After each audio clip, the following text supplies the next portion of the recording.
Hello, my name is Tim Bennix, and in this ImageCon talk, I'll be going over the best practices of building a website with a low carbon footprint.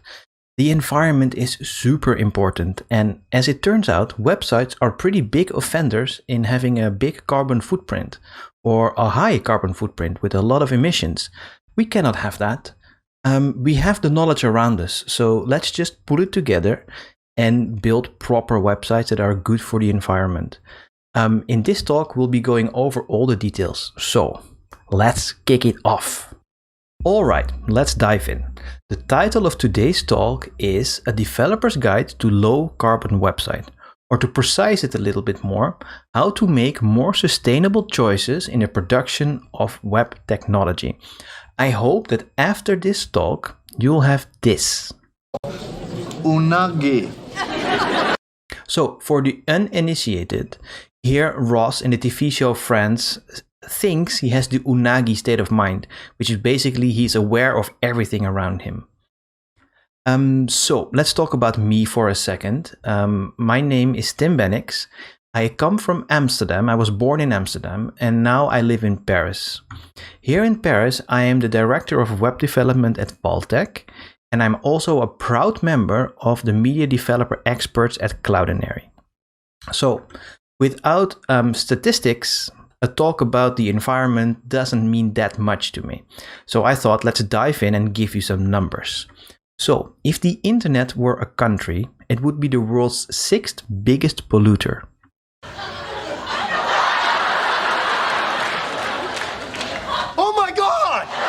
So when I did the research, that was my response as well. It's like, wow, that's amazing. So turns out the internet consumes around 466 terawatt hours per year. Keep that in mind and then see that the UK only consumes around 300. Those are staggering numbers. So the average website produces 1.76 grams of CO2 emissions per page view.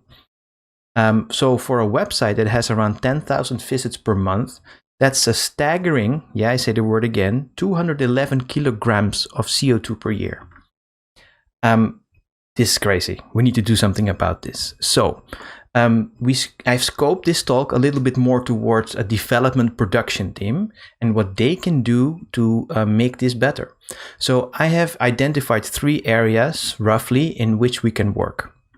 First, UX and design. Second, front-end development best practices. And third, architecture choices. So before we dive into the tips and tricks and the details, let's have a look at your website. Go to websitecarbon.com, fill out your URL, and have a look what comes out. I'll do it now for mine. So this really is a great website. The guys behind this site did a bunch of research, and if you go here, you can actually see how they did that and how they calculate everything. So let's type in my website. Oh, it's there already. Here we go. So calculate. So as you see, I'm doing this live. So I just released my new website. So let's see. It might not be as good as I hoped. Or, of course, I tried this before, but maybe they actually changed their algorithm. But I think, no, it's still the same. So basically, my website is cleaner than 90% of pages tested. That's pretty cool. I did, however, take a lot of time to build my website with all the rules I'm about to tell you in this video. So I only have a 0.12 grams of CO2, rather than the average 1.76 that we just talked about. So, and also I made the choice to have sustainable energy for the hosting I'm using. More on that later. So basically I would be creating almost 14 kilograms of CO2 in a year if I had 10,000 visits per month. Or I would have enough power to boil 1,884 cups of tea. That's fun. One tree, this web page emits the amount of carbon that one tree absorbs in a year. Anyways, let's get back to the talk, but when you have some time, check this thing out because it's super cool. All right, let's go into the first category, UX and design and content. Look, I drew a sketch of how we're going to do it, okay? Rach, that's you. That's the couch. Ooh, what's that? Oh, that's me. Yeah, so UX, right? It's always a committee, it's complicated, whatever. So why did I choose this subject? Because actually, shitty accessibility and UX are pretty big offenders on websites that have a high carbon footprint.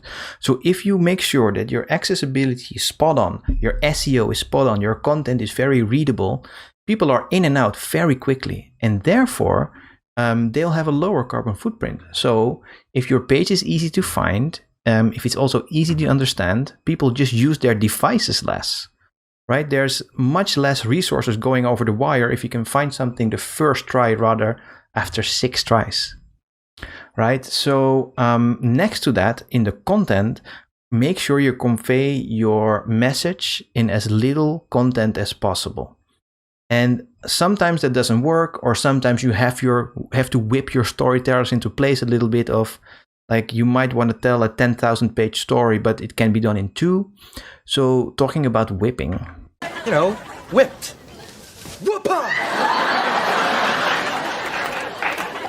It's not whipped. Whipped is whoosh. That's what I did. Whoop-a! Anyways, I just wanted to put this scene in because it's so much fun. And also you kind of have to whip your designers into place to understand all the technology, storytelling, content, everything together, right? I don't say whipped as a developer, just everybody together needs to be on point. So if you want to go a little bit more technical, the rough tool you can use to cover all your basics is the web developer tools in Chrome, and use your audits tab and just run an audit. You get a lot of bases covered that way. So let's jump into accessibility. This is a pretty big one that we need to deal with. If people want to find your content quickly, your website better be accessible. So what can you do for accessibility as a developer? First of all, have your code compliant to A or AA standards. I say code compliance, not compliance, because compliance itself requires an official agency to give you the stamp of approval and do that over time. That is very expensive. There's a lot of effort there, and it's also not always objective. Between Europe and the US, things are different. So if you go code compliance, so have no errors in your code, you have done a pretty big step already. Also, make everything relative. I don't want to see pixels anymore. We're only doing EMs, RAMs, percentages, stuff like that. And I'm saying this because a lot of people zoom their website. Most people that have a disability and need to see something better, they zoom like 200%.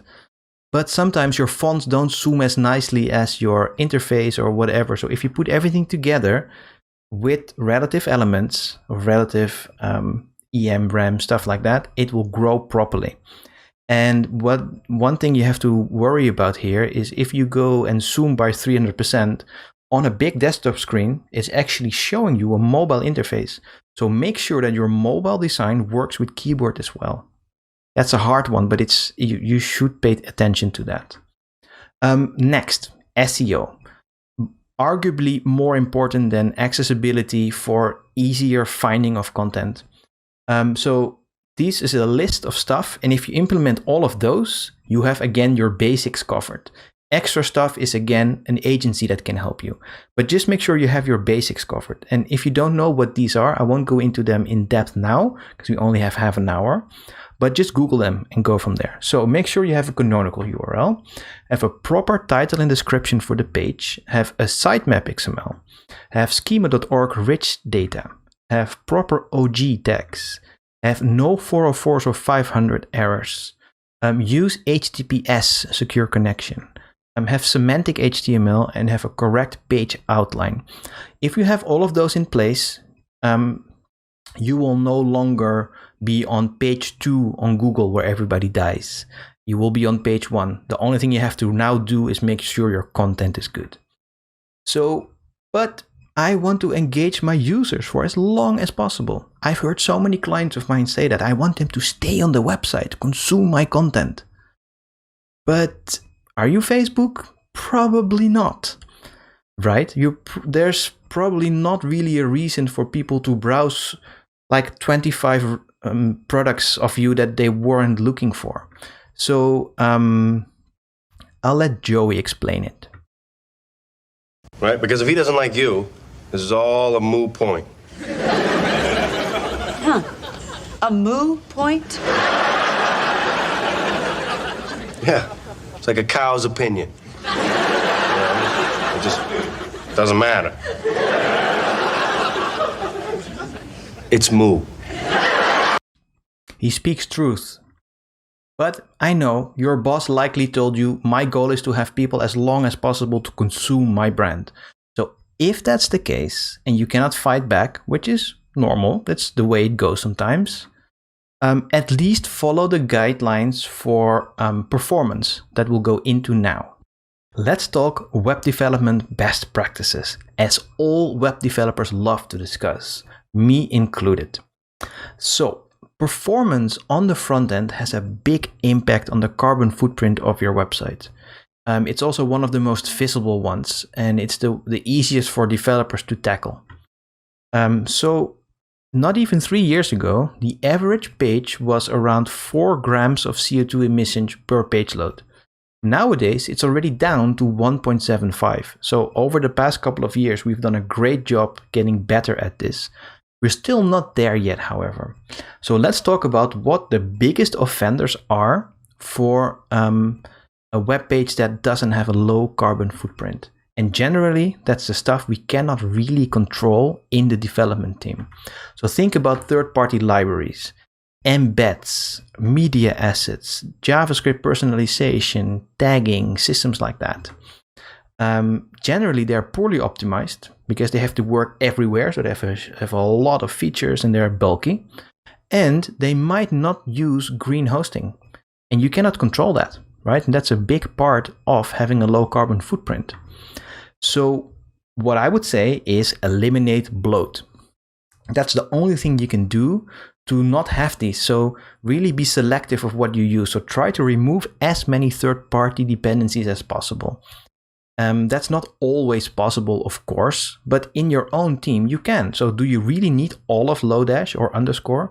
Do you need Moment.js with all its languages? Do you need Modernizer, jQuery, Vue.js, React? Do you need all of it? Probably some of it, but not all. So really be vigilant on what you use. And if you do have to use a library, make sure it's modern and it supports import and export statements. Because then Webpack is magic, because you can say just load this part of that whole library, and then when I compile my code, only that small part is in your compiled code and not the whole library. Because bigger file size means more bytes over the wire, means more work for your device, which means higher carbon footprint. So have less, eliminate bloat. Actually, bloat-wise, I would say Google Tag Manager for analytics and front-end personalization engines are the worst. So I'll go over what they do, because Google Tag Manager is like an analytics tool that is really smart, because you add a little bit of script on your website, and then Google, in its dashboard environment where you can select what kind of analytics you want, you can inject a whole bunch of code to deal with the website, because there's a JavaScript file there, so it has access to the DOM of your website. So people add in stuff all the time to do their analytics job. But generally, those people are not in your team, so you don't have control over what they put in. It's a similar thing for those personalization engines. So basically, there's another company that looks at A/B testing or stuff like that, and they would actually say, okay, this user has that cookie, that session. I'm going to inject this big chunk of HTML, or I'm going to add this bunch of CSS. And generally, the files that those systems come with are pretty big. They are really big offenders. I'm wearing everything you own. That's what they bring, basically.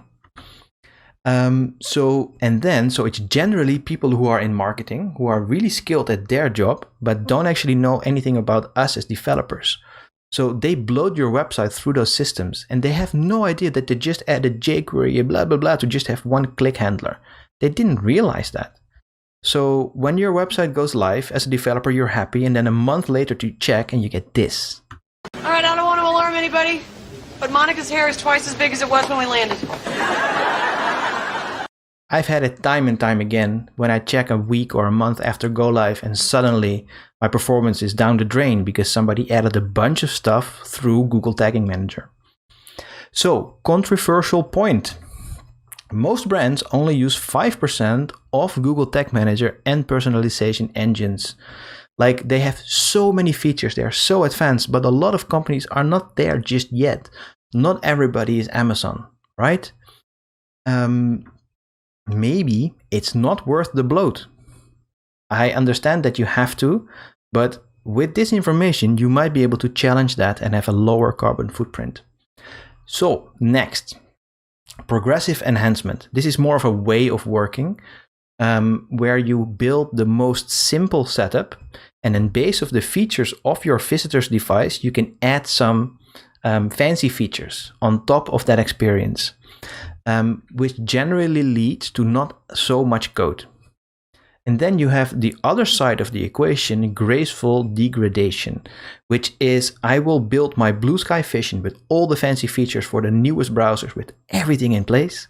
And then I'm going to check for older browsers that are not as capable and add extra code to degrade gracefully so they have also a good experience. But generally that means there's more code. So progressive enhancement has less code, which means less data over the wire, less data for the processor of your device to interpret, so less energy consumption. So lower carbon footprint. Use this to build your website. Then one of the biggest of all is media optimization. Managing video and images is really hard. But the concept of what you have to do is fairly simple. Let's have a look.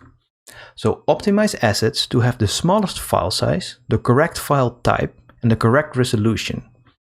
And do this for each context that they are used in.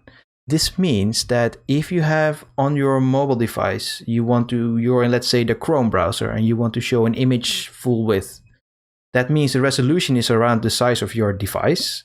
The file type is probably WebP because it's Chrome. And you have optimized it to a certain quality so you don't really see the bad artifacts on your small screen. But then when you go to Safari on a big screen, the file type is going to be different. The optimization is also going to be different because on a big screen, that's a retina screen, you might see something differently, right? Quality-wise. So per context, optimize the image to exactly what it needs to be. Don't have extra stuff to download. So that context of that idea is pretty simple, right? But then you actually have to do it. And this is where I feel like we're just incapable. It might be too hard with all the factors put together. Every project we have to figure this out again. And every time I have to explain it, I have to look it up myself again. It's kind of funny, right? That on the one hand, we have Google Stadia, which is the new gaming platform by Google, where they basically can stream 4K footage, 60 frames per second, with low latency while you are playing the game as a user through a browser.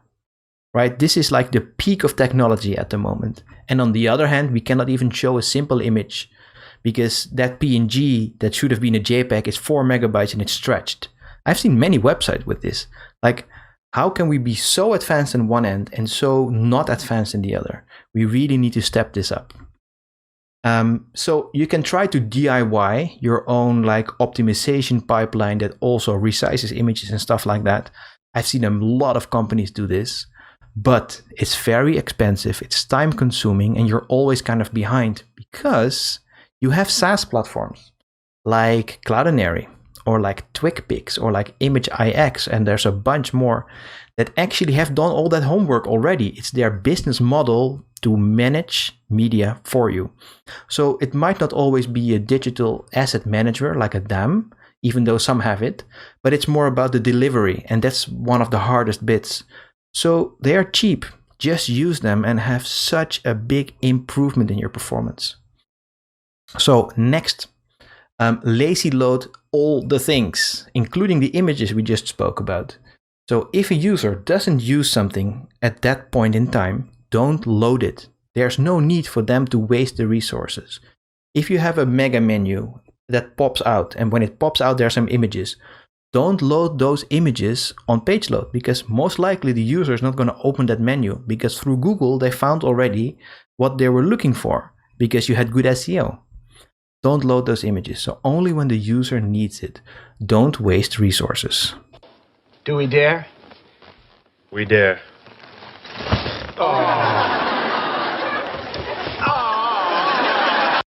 So Joey and Chandler are actually chilling on their lazy boy chairs here. So lazy load all the things as much as possible. So images, video, iframes, third-party libraries.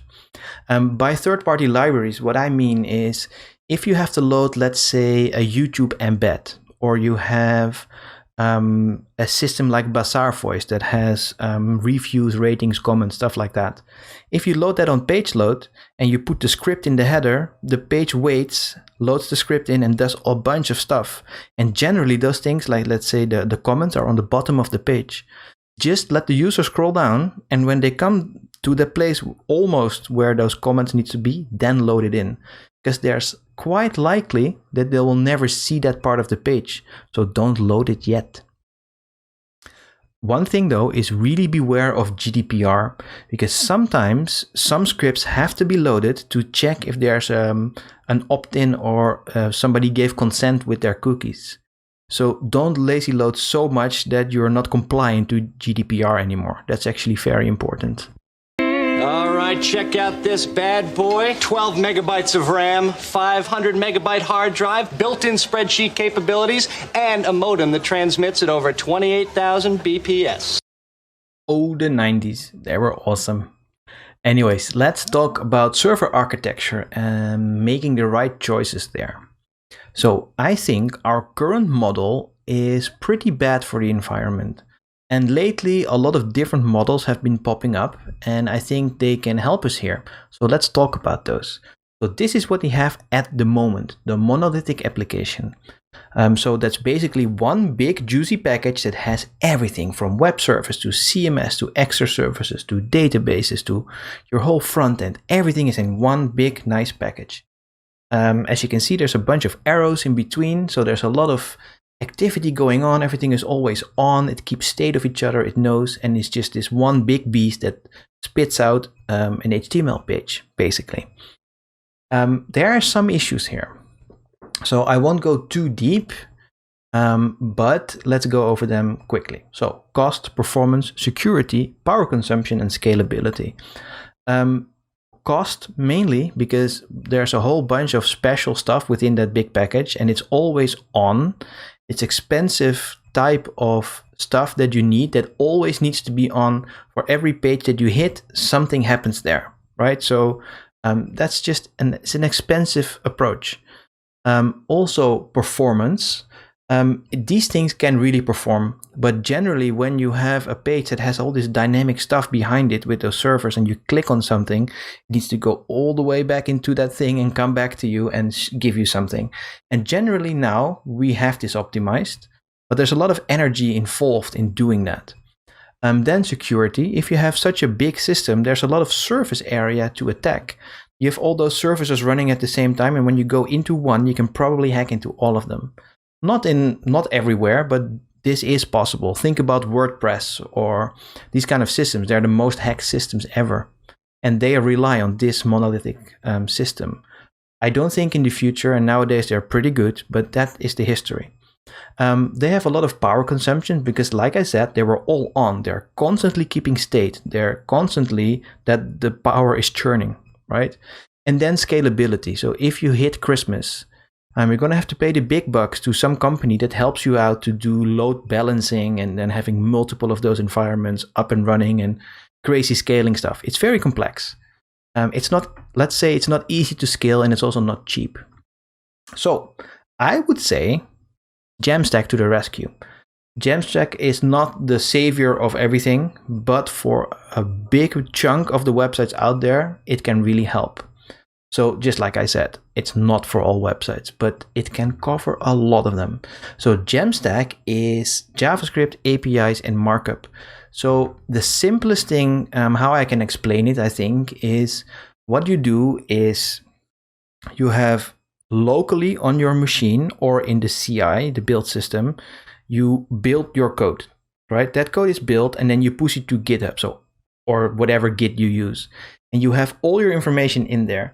And then at build step, at build, it will actually take all your data and compile that into a static website. So the dynamic bit, the state keeping the complex stuff, is only at build.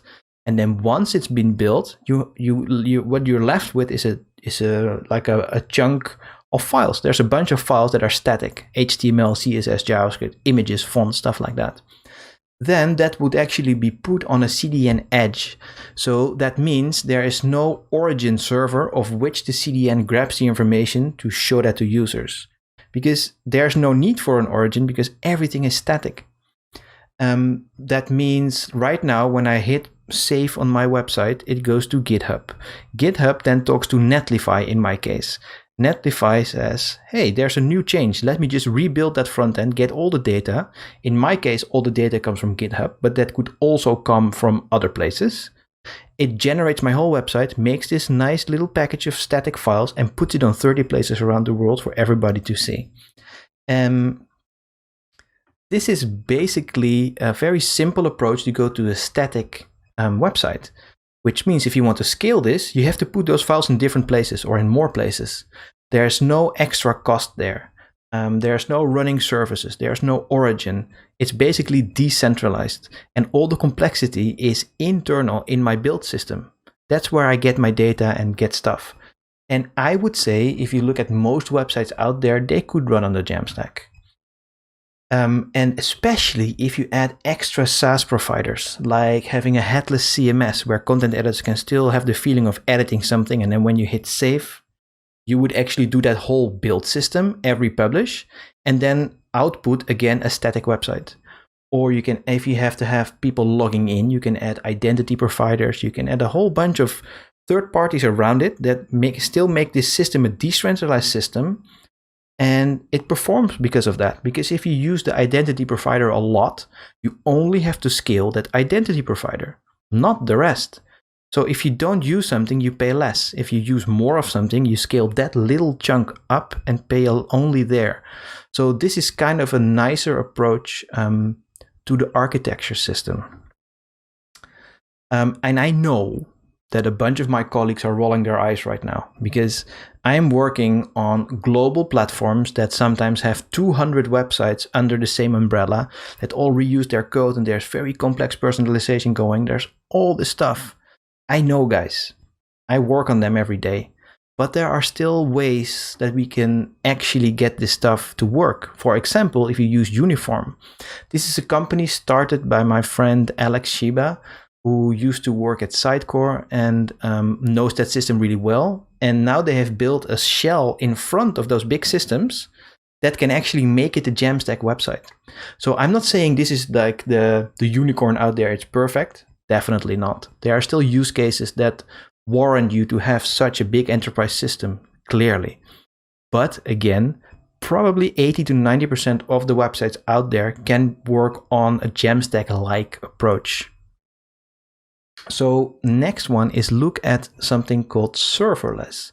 That's kind of a funny term, right? But that actually grabs back on not having this origin server, but having everything microservice. Like this goes as small as having a function as a microservice in the cloud.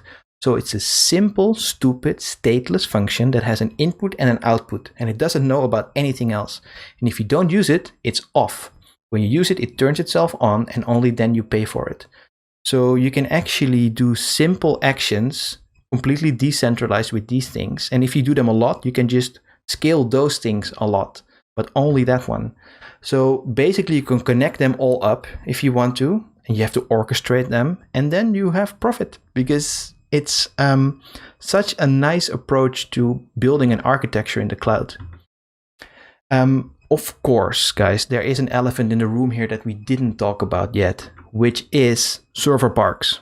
You know, those server parks that are underground, they need cooling, they need security, they need protection, they need redundancy, backups. There's so much power going through those things. By default, CDNs and server parks don't have a low carbon footprint. So if you do use any of this, try to find one that puts itself as I am a green hoster or a green CDN. And that doesn't mean that their servers are green, but they are most likely carbon positive as a company or some sort of thing to offset it. And there are some server farms that are actually lower in carbon footprint. So make sure you choose those. And also make sure you persuade your clients to use the same. Because in my case, where I work, we have those big infrastructures that clients already have, and we work on them. So we cannot always choose, but make sure that you persuade your clients to actually change it all. So we have a better environment in 10 years, hopefully, or not worse. So let's conclude. Actually, based on what I've just mentioned, it's not that hard. The concepts are easy to grasp. So follow general UX and SEO guidelines, follow performance guidelines, reduce the bloat, deal with media assets, choose the right architecture, and choose a green hoster or CDN. That's it, guys. It's not that hard, but all of it together, of course, has some effort. So I hope this video helped you to at least understand what needs to be done, and good luck building your websites. See ya.